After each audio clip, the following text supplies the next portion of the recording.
Hello, good morning. Ito na naman po ang aking naani itong araw na ito.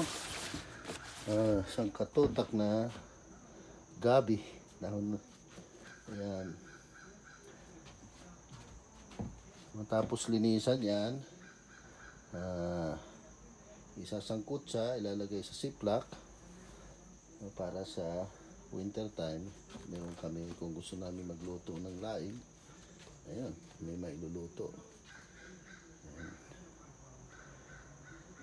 Tama-tama yung pagkakat ko nito kasi by 3 months from now tutubo uli yon, magkakaroon uli ng ganito karaming dahon bago mag winter.